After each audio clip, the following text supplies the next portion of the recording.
Nu gør mit bakkamera problemer igen, og den er faktisk i bakgear nu, og det er sådan her, det tager sig ud den her gang.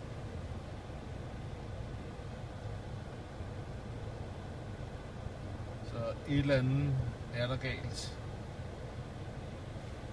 Jeg vil lige prøve at tænde noget lys her, og så ser jeg, at det rent faktisk er i bakgear her.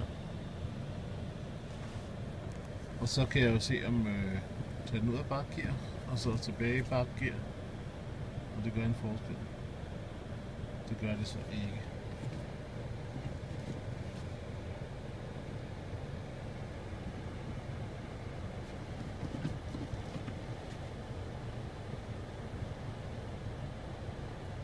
Og jeg har tidligere været nede hos forhandleren Autonoren for at få dem til at give et bud på det her.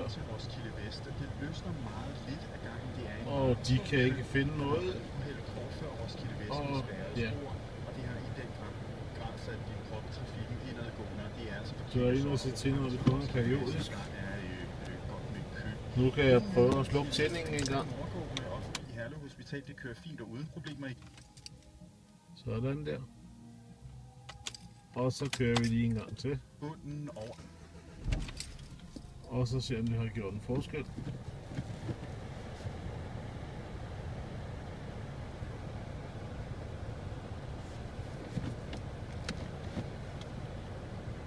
Der er simpelthen ingen forbindelse til bakkameraet.